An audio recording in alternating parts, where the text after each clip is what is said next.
Hey guys, Nick Misplay here, and I'm just deciding to do a profile of Monarch Qliphort or Tribute Stun Qliphort, whatever you want to call it, because whenever I post up a profile, I always seem to get some sort of questions on why I play this over Turbo Towers as a regular trap build, or just like how it works together and some different plays for it. Anyways, just I guess we'll get right into it. Starting off with the basics. The 3 scout, the 1 mono, self-explanatory. Then we play 3 helix and 3 carrier. These guys are particularly good because they get pluses when you summon your fiends over them to get rid of problem cards or monsters that could end up getting over the fiend you just summoned. And they're also worked really well in tandem with Monarch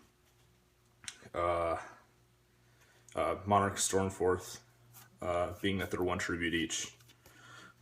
And then for the rest of the Qliphort monsters, we play the 1 stealth and the 1 disc. You don't need any more of these. These are just really power pushes. You're going to be using only 1 of these per duel, usually. They're good when you have them. Like, you can put a lot of damage on board with disc, or you can do a first turn stealth play by getting advantage by bouncing back the scout and drawing with monolith.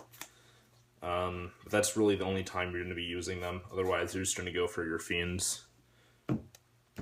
Moving right along, we have 3 vanities and 2 majesties. I find that 5 is the perfect number. 5 or 4 is a good number.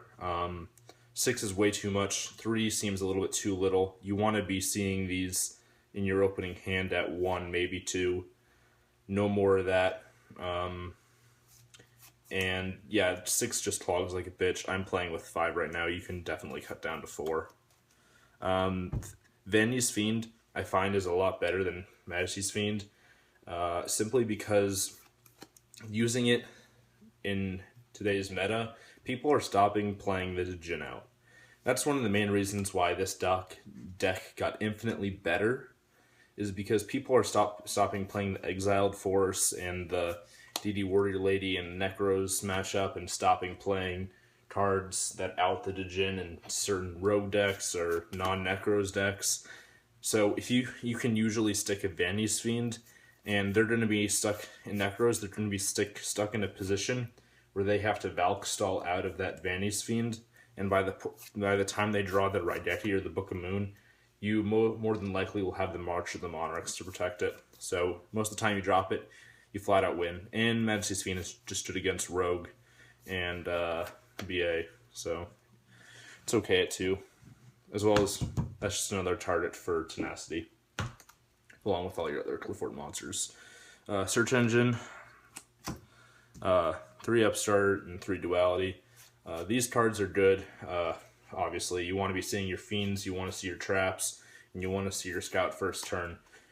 Special summon requirement, not being able to special summon for Duality, hurts a little bit if you want to make a pendulum play, summoning a fiend first turn. Otherwise, you're not going to be special summoning much, especially when you have a Vanity's Fiend, because you're not going to be special summoning at all. 3 Summoners Art, self-explanatory. Grab Scout. Continue on. Now for the Monarch engine, this is what I'm playing right now. 3 Tenacity, 3 Stormforth, and 1 March of the Monarchs. I find this to be some of the better ratios, because you have lots of targets for Tenacity, and the Stormforth just put it in so much work as spot removal. And not targeting, it's just pretty much an out to anything but towers. And just simply being able to search March of the Monarchs, which stops all tribute summoned monsters from being targeted or destroyed by your opponent's artifacts, is just amazing with the Fiend, or even just Qliphort monsters in general, sticking them to the board with some form of back row. It's just almost unreal. So these are really good. You can cut a Stormforth and play Escalation of the Monarchs. which is really good. If you go first turn, you activate a duality, or you can't set up a pendulum stale to summon one of your fiends out.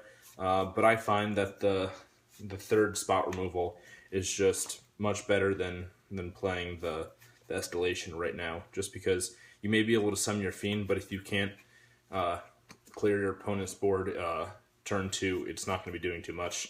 And you're generally going to be going turn 2 with a stack anyways, because you want to see that 6th card for consistency, and you want your opponent's monsters to tribute off. Briefly mentioning what I was talking about earlier, if you can pair March of the Monarchs with the last spell that I play as 1 sacrifice with like any Qliphort monster, if you can like tribute summon one of these, equip it with sacrifice, and have March of the Monarchs, this card is now 27. It cannot be targeted or destroyed by card effects, cannot be destroyed by battle, and it's unaffected by level 5 or lower monsters, essentially. So that accompanied with a card such as Lose a Turn or, say, Vanity's Emptiness, it's kind of going to be winning you the game. And this is kind of your alternative if you can't set up a Fiend. Moving swiftly along, you play for traps, 3 Lose a Turn, 1 Scroll Drain, 1 Emptiness, 1 Solemn Warning, and 1 Recreate. Now, these are just really good because if you cannot establish a Fiend on the board first turn, or if you can establish a Fiend and have one of these set, they get over your Fiend, and then you just flip one of these over. There's almost no coming back from that. These just put in so much work in stopping your opponent from playing the game.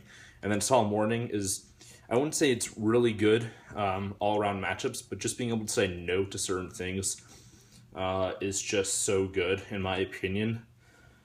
And then this is just a searchable breakthrough still off Scout, so I mean, why wouldn't you play it? Moving right along, you have an extra deck, but you don't really need it. You don't go into it at all, actually, because just Fiends and not special summoning and Pendulum Stales, you literally never go into it, but I don't know, some cheap extra deck cards that I decided to pick up because I may go into it. And then side deck, 3 Decree, 3 Infernal Iron Wall, 3 Wavering Eyes, 3 MST, and 3 Maxi. Really good against Tellers, Burning Abyss, anything back row heavy.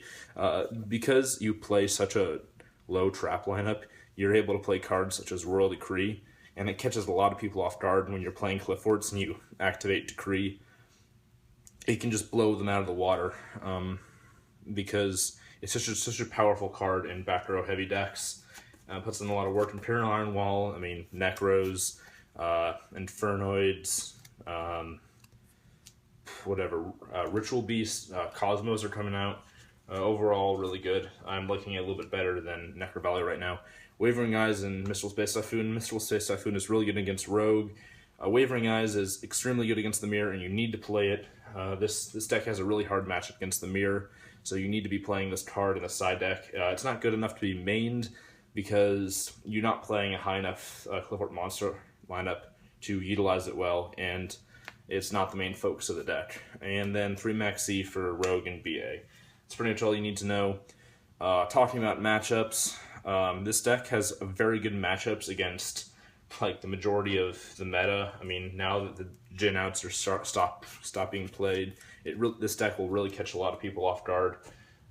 Sticking Fiends to the board, and then having your floodgates to back it up, and then just constantly getting advantage off Scout, Pendulum Summons, and it really puts a lot of pressure on your opponent. This deck has a very hard time against the Mirror. You need to be skillful in playing the Mirror. The only way you're going to get out of Towers, which this deck kind of struggles against, is summoning a Disc or a Stealth and accompanying it with either a Sacrifice or a Carrier in the Pendulum scale. But it's not hard to beat if you're skillful. And I consider myself skillful with this version simply because I've been playing with it since April. That's pretty much it. I hope you learned something. This deck, I feel, you can apply a lot of pressure and you can stun easier than a trap build. Traps don't do much if you don't have a good engine, and Towers isn't consistent enough. because people play out. Thanks.